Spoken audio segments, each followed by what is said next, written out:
Hello friends. हम में से बहुत सारे साथी कई बार ये जानना चाहते हैं और बहुत बार ये पूछते हैं कि ख़ास तौर पर हिंदी मीडियम के जो यूपीएससी की तैयारी कर रहे हैं, आईएएस की तैयारी कर रहे हैं, वो क्या पढ़ें क्या ना पढ़ें, कौन कौन से सोर्सेज को फॉलो करें, कौन कौन सी किताबें पढ़ें, वेबसाइटें देखें, कौन कौन सी मैगज़ीन पढ़ें। तो मैंने इसी के लिए एक छोटा सा लेसन तैयार किया है, आइए देखते हैं। सबसे पहले मेरे बारे में ये मेरी एक पर्सनल लिस्ट है जो मैंने तैयार की है और जो मुझे लगता है कि आपको पढ़ना चाहिए यूपीएससी की तैयारी के लिए। मैंने यूपीएससी 2014 में 13वीं रैंक मिली थी और 2015 बैच है मेरा आईएएस में। एसए में 160 नंबर मिले थे, एथिक्स में 124, ऑप्शनल सब्जेक्ट हिंदी लिटरेचर में 313 और जीएस में ओवरऑल 378। इस तरह से मेंस में थर्ड हाईएस्ट मार्क्स से।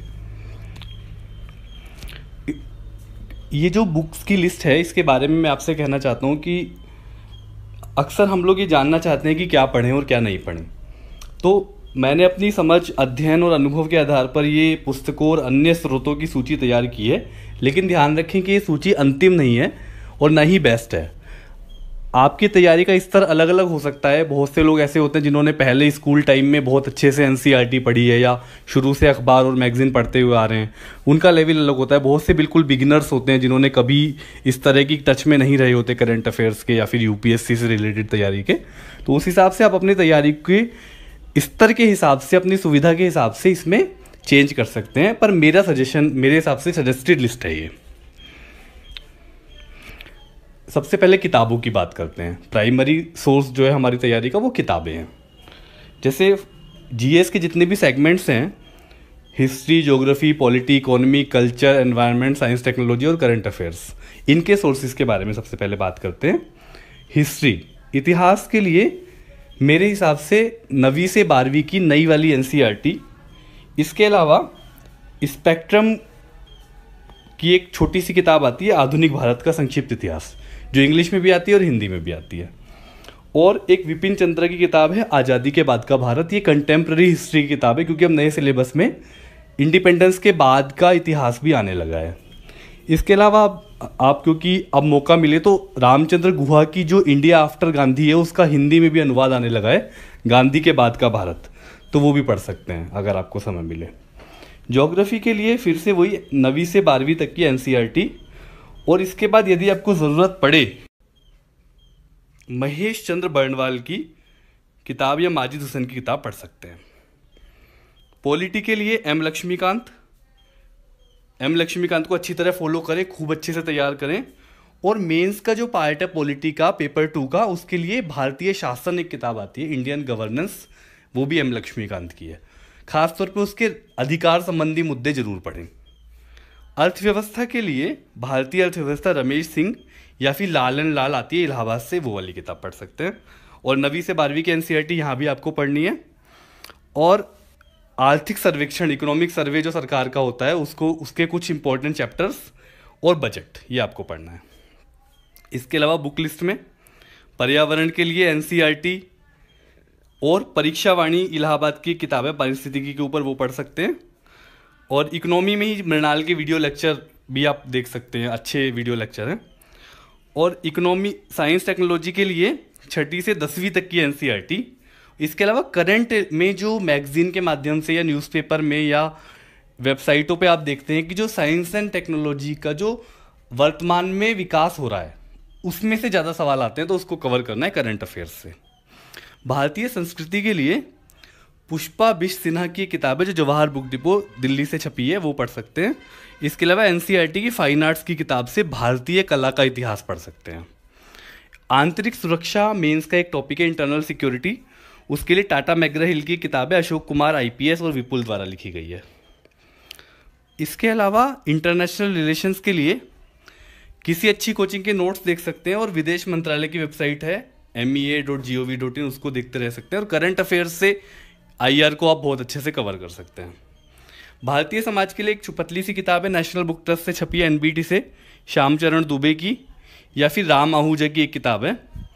और 11वीं 12वीं की सोशियोलॉजी की एनसीईआरटी की बुक पढ़ सकते हैं। एथिक्स के लिए पेपर 4 के लिए साइकोलॉजी की एनसीईआरटी बहुत गहराई से नहीं पढ़नी, नॉर्मल तौर पे पढ़नी है, क्योंकि उसमें थोड़ा सा फिलॉसफी का भी भाग रहता है, थोड़ा सा साइकोलॉजी का भी रहता है एथिक्स के पेपर में। लेकिन एथिक्स के पेपर की किसी खास किताब से तैयारी करना संभव नहीं है।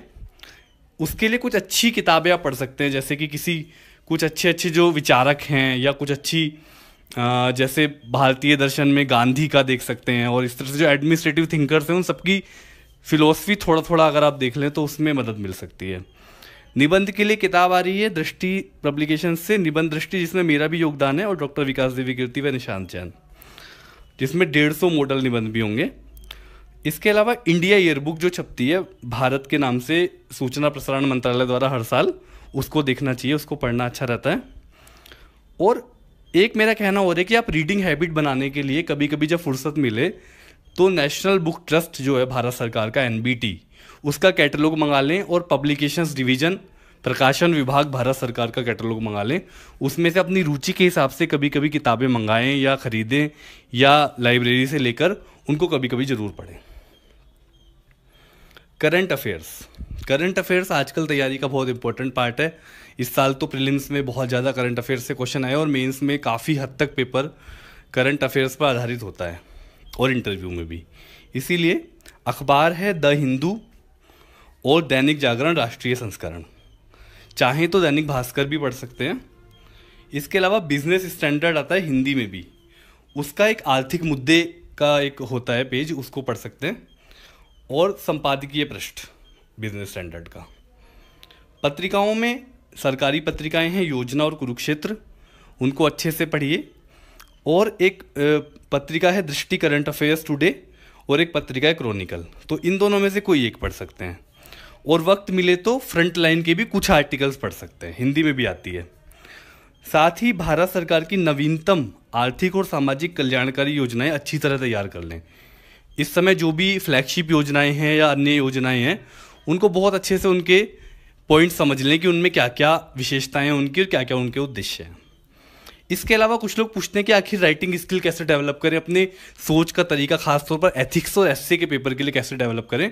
तो मैं उन्हें कहता हूं कि अपनी सोच और भाषा शैली के विकास के लिए 2 पत्रिकाएं हिंदी में बड़ी अच्छी आती हैं। एक तो आहा जिंदगी दैनिक भास्कर समूह की, और एक कादम्बिनी हिंदुस्तान टाइम्स समूह की। इन 2 पत्रिकाओं को आप फुर्सत में एक टाइम पास करने के लिए पढ़ सकते हैं। अब बात करते हैं वेबसाइट्स की। वेबसाइट्स में मैं आपको कुछ वेबसाइट्स बताता हूँ जिनको आप, ये नहीं कि इसका मतलब रोज ही इनको देखना है, लेकिन समय समय पे इनको फॉलो करना चाहिए। इंग्लिश में भी होंगी तो इनमें सामान्य इंग्लिश होती है, इतनी टफ इंग्लिश नहीं होती, उसको देख सकते हैं, देखना चाहिए। india.gov.in, newsonair.com, pib.nic.in, mrunal.org, insightsonindia.com mains के लिए अच्छी है, उसमें सवाल बहुत अच्छे आते हैं। unacademy.in पे वीडियोस वगैरह देख सकते हैं। एक AFEIAS.com है, ये हिंदी में वेबसाइट है, इसमें हिंदी के आर्टिकल्स आते हैं। mygovernment.in में गवर्नमेंट के इनिशिएटिव्स आते हैं। prsindia.org में लॉ से संबंधित नए नए जो संशोधन होते हैं या फिर नए कानून होते हैं उनके बारे में रेफरेंस के लिए यूज़ कर सकते हैं। दृष्टि.IAS.com और GSHindi.com, ये करंट में जो हो रहा है उसके लिए आप ये वेबसाइट हिंदी में देख सकते हैं। इसके अलावा भारत सरकार के विभिन्न मंत्रालयों की जो वेबसाइटें हैं वो भी हिंदी में है। तो आगे चलते हैं। Radio TV, Akashvani, all India radio, DD news, Rajya Sabha पर बहुत अच्छे अच्छे प्रोग्राम आता है। राज्यसभा टीवी पे देश देशांतर इस तरह के बहुत अच्छी डिबेट्स आती हैं।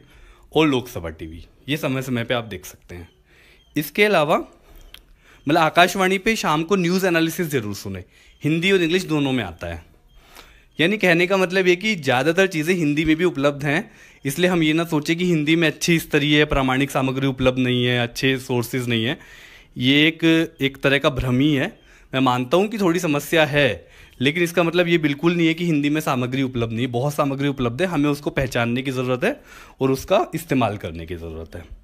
और मैं आपको एक और बात बताऊँ, फुर्सत में आप टीवी सीरियल जैसे होते हैं उनके कुछ एपिसोड आपको यूट्यूब पे मिल जाएंगे, जैसे सत्यमेव जयते। उससे सोशल समझदारी, अंडरस्टैंडिंग बढ़ती है सोशल इश्यूज़ पे। इसके अलावा प्रधानमंत्री में आपको, प्रधानमंत्री जो शेखर कपूर ने होस्ट किया था उसमें आपको डेवलपमेंट हुआ है, वो सब आपको समझ में आएगा। प्रधानमंत्री के अलावा एक संविधान है, राज्यसभा टीवी द्वारा प्रसारित हुआ था। इसमें संविधान कैसे बना, मेकिंग ऑफ कॉन्स्टिट्यूशन, उसकी समझ पड़ती है। इस तरह से ये एक मेरी समझ में एक लिस्ट थी हिंदी माध्यम के विद्यार्थियों के लिए, अभ्यर्थियों के लिए, सिविल सेवा परीक्षा की तैयारी के लिए सारे सोर्सेज की बहुत बहुत धन्यवाद।